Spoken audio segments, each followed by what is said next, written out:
एक नई वीडियो के साथ आज मैं फिर हाजिर हूं, आपका होस्ट और दोस्त विक्रांत जोशी। आपका स्वागत करता हूं मैं आरएम शॉर्ट्स में, जिसमें हम लेके आते हैं दिन भर की स्पेस और डिफेंस न्यूज की टॉप खबरें। तो चलिए जान लेते हैं। अपनी सबसे पहली खबर की बात करेंगे तो वो इंडियन नेवी की तरफ से आ रही है। आप शायद जानते होंगे कि इंडियन नेवी का एक प्रोजेक्ट चल रहा है जो कि माजेगांव डॉक लिमिटेड बना रही है, और इसका जो नाम है वो प्रोजेक्ट 15B है, जिसके तहत 4 डिस्ट्रॉयर बनाने हैं। और जो पहला डिस्ट्रॉयर है वह आईएनएस विशाखापट्टनम होने वाला है, जो कि 2021 से 22 के बीच में डिलीवर हो सकता है इंडियन नेवी को।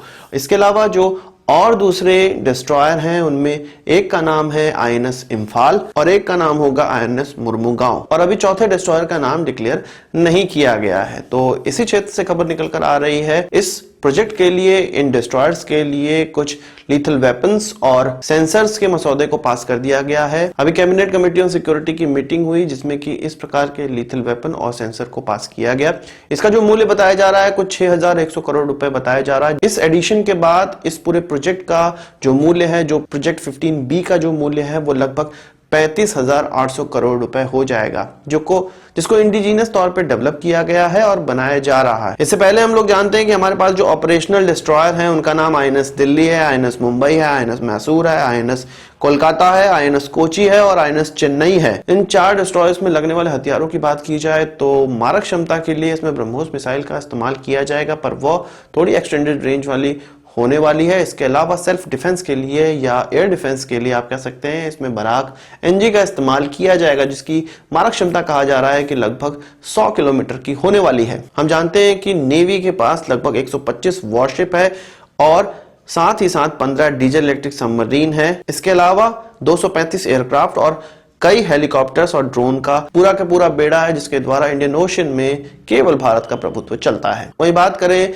ईरानियन फॉरेन मिनिस्टर की भारत दौरे की, तो उनका कहना है कि भारत, ईरान और अमेरिका के बीच में सुलह की कोई अगर गुंजाइश हो तो उसमें एक महत्वपूर्ण भूमिका निभा सकता है। आपको पता है कि अभी कल की खबर में यह निकल कर आया था कि डोनाल्ड ट्रंप, जो कि अमेरिका के प्रेसिडेंट हैं, उनकी भारत यात्रा होने वाली है, और यह कहा जा रहा है कि फरवरी 2020 के अंत तक हो सकता है यह भारत यात्रा हो जाए। और अभी तक इसकी डेट क्लियर नहीं हुई है, पर फरवरी में माना जा रहा है कि डेट कुछ निकलकर सामने आ जाएगी। तो यहां पर ईरानियन फॉरेन मिनिस्टर की भारत यात्रा, उसके बाद अमेरिकन प्रेसिडेंट की भारत यात्रा, तो इससे एक अनुमान लगाया जा सकता है कि हो सकता है ईरान और अमेरिका के बीच में सुलह की कोई बात हो रही हो, या ईरानियन फॉरेन मिनिस्टर भारत में कुछ इस प्रकार की सुलह की बात करना चाहते हो। तो भारत का यहां पर एक बहुत बेहतरीन रोल निकलकर सामने आने वाला है। इसके अलावा यह दोनों यात्राएं इसलिए भी महत्वपूर्ण है कि चाबहार पोर्ट, जो कि ईरान में डेवलप हो रहा है, भारत डेवलप कर रहा है, तो अमेरिका यदि ईरान पर सैंक्शंस लगाता है, जो कि लगाने वाला है और ज्यादा बड़े सैंक्शंस लगने वाले हैं, तो चाबहार पोर्ट किस प्रकार से चालू रखा जा सकता है, इस चीज पर भी बात हो रही होगी। और उनके फॉरेन मिनिस्टर की खोज ना हो, कहीं ना कहीं इन चीजों को टेबल पे लाने की जरूर मंशा होगी। वही बात करें अपने LCA तेजस की, जिसके नेवल वेरिएंट का आजकल बहुत ही धुआंधार तरीके से ट्रायल चल रहा है आईएनएस विक्रमादित्य पे। तो इसकी कई वीडियोस निकलकर भी सामने आई है, मैंने अपने चैनल पे, दूसरे चैनल पे अपलोड भी की है, जिसका लिंक आपको डिस्क्रिप्शन में मिल जाएगा, उसमें की है। और अब जो खबर निकल कर आ रही है, इससे पहले जितने भी अरेस्टर लैंडिंग और टेक ऑफ किए गए थे वो NP2 वाले वेरिएंट के द्वारा किए गए थे, पर अब NP1 वाले वेरिएंट का भी आज अरेस्टेड लैंडिंग कर दी गई है, और इसके द्वारा स्की जंप के साथ टेक ऑफ भी किया गया। असल में एक बार स्की जंप के साथ टेक ऑफ और लैंडिंग के बाद फिर से इसमें हॉट रिफ्यूलिंग की गई, यानी कि इंजन चालू था, उसके बाद रिफ्यूलिंग की गई, और उसके बाद फिर स्की जंप के साथ जिसने टेक ऑफ किया, पर फिर ये आईएनएस हंसा की तरफ निकल गया, जो कि गोवा में स्थित है। यानी कि तेजस का कुछ इस प्रकार से भी ट्रायल हो रहा है कि लगातार कई बार रिफ्यूलिंग के बाद यह कितनी जल्दी से टेक ऑफ कर सकता है, या उसमें कितना समय लगता है, इन सारी चीजों की भी जांच की जा रही है। और अब अगला पड़ाव जो माना जा रहा है वो सभी हथियारों के साथ पूरा फुल लोड करके इस एयरक्राफ्ट को उड़ाकर उसका ट्रायल लेकर देखना। इन सभी चीज, इसी चीज पर भारत की नजरें टिकी हुई है और हमारी नजर भी टिकी हुई है। अब बात करते हैं मारुति जिप्सी की, जिसका इस्तेमाल इंडियन आर्मी में बहुत ज्यादा होता है,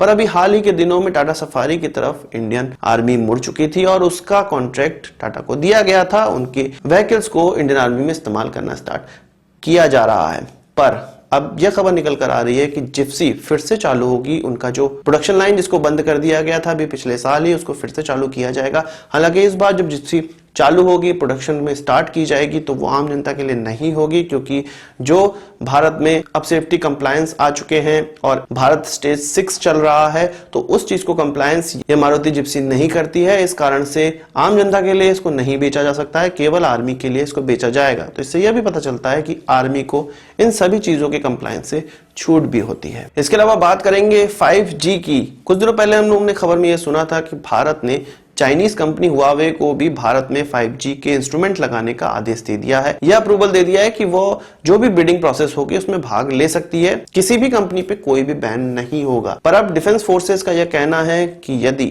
5G के कंपटीशन में या बिडिंग में चाइनीज कंपनियों को अपने इक्विपमेंट सप्लाई करने का मौका मिल जाएगा, तो वो धीरे धीरे हमारे कम्युनिकेशन में घुसते चले जाएंगे।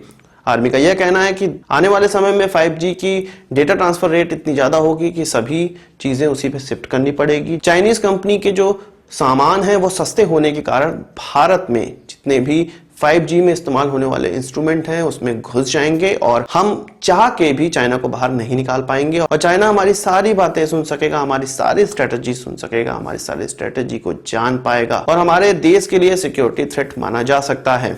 अमेरिका ने भी हुआवे को एक सिक्योरिटी थ्रेट माना था और अपने मित्र राष्ट्रों से यह कहा था कि उसका इस्तेमाल ना करें, पर रशिया जैसे देश अभी भी चाइनीज कंपनी को अपने अंदर आने दे रहे हैं। भारत ने भी उनको मना नहीं किया है, क्योंकि चाइना ने खुद कहा था कि भारत को इसके कॉन्सिक्वेंसेस भुगतने पड़ सकते हैं यदि वो हुआवे को बैन करेंगे, तो इस कारण से भारत ने बैन नहीं किया। पर क्या चाइना के अलावा दूसरे देश जो कि 5G इंस्ट्रूमेंट इक्विपमेंट मैन्युफैक्चर करते हैं वह भारत के लिए खतरा नहीं हो सकते हैं? मैं इस पक्ष में नहीं हूं कि चाइना को इस मार्केट में घुसने देना चाहिए। मैं इस पक्ष में हूं कि हमारे जितने भी इंडिजिनस इक्विपमेंट हैं उन्हीं का इस्तेमाल करने देना चाहिए। यदि अमेरिकन इक्विपमेंट भी आ जाते हैं तो वो भी हमारी जासूसी करेंगे, किसी दूसरे देश के इक्विपमेंट आ जाते हैं वो भी जासूसी करेंगे। जासूसी का खतरा तो भारत को हमेशा ही लगा रहेगा जब तक हम अपने घर के अंदर ये सारे इक्विपमेंट ना बनाते हों। वहीं थोड़ी बात DGISPR की भी कर लेते हैं, आसिफ गफूर की भी कर लेते हैं। DGISPR फिर से एक बार ट्रोल हो चुके हैं और उनको ट्रोल के कारण अपना ट्वीट डिलीट करना पड़ा है।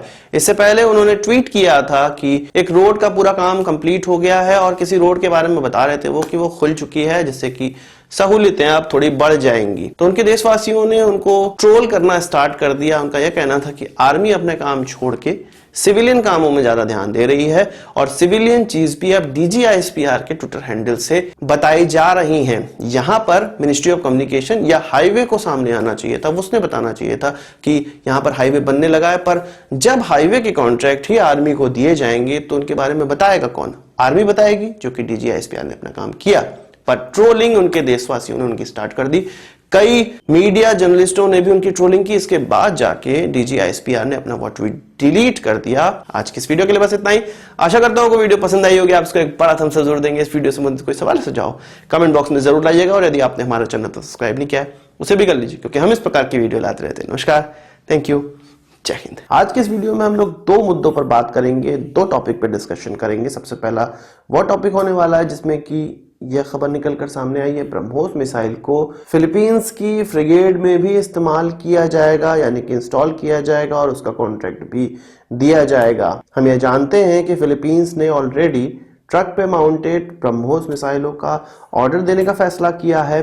तो क्या उनके फ्रिगेट्स में भी इस प्रकार के मिसाइल्स लग सकते हैं? इस पर हम लोग चर्चा करेंगे। इसके अलावा हम लोग बात करेंगे Su-30 MKI में 100 जो स्मार्ट बम्स हैं वो जो हम डेवलप कर रहे हैं उसके लिए क्वाड रैक Su-30 में लगाना है। उस पर जो खबर निकल कर आई है उस पर डिस्कशन करेंगे। तो चलिए जान लेते हैं। बात करते हैं ब्रह्मोस मिसाइल की। तो आप जानते हैं कि फिलीपींस ने इसको अपनी प्रदर्शनी में दिखाया था और उन्होंने अपना एक डिफेंस सिस्टम स्टार्ट किया है, या आप कह सकते हैं कि anti ship missile defence system start किया हुआ है जो कि लैंड पर बेस्ड होने वाला है। तो इसका एक प्रदर्शनी लगी हुई थी, उसमें यह दिखाया गया था कि ब्रह्मोस मिसाइल को 2023 से लेकर 2024 के बीच में इंडक्ट कर लिया जाएगा। अब जो खबर निकल कर आ रही है उसमें यह कहा गया है कि मई 2020 में इसके कॉन्ट्रैक्ट पर साइन हो जाएंगे। पर यह मुद्दा नहीं है कि कॉन्ट्रैक्ट पर साइन हो जाएगा, या मेन मुद्दा यह है कि वो साउथ कोरिया की कंपनी Hyundai हैवी इंडस्ट्रीज से 2 फ्रिगेट्स बनवा रहे हैं जिसको जॉस रिजाल क्लास के फ्रिगेट कहा जाता है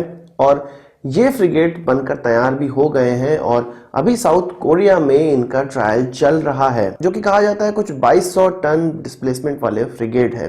यह कहा जा रहा है, यह खबर निकल कर आई है कि ब्रह्मोस का इंस्टॉलेशन, जो हमारी नेवी वाला वेरिएंट है, उसका इंस्टॉलेशन इस फ्रिगेट में किया जा सकता है। इसके लिए उनके सेना प्रमुख भारत का दौरा करने वाले हैं।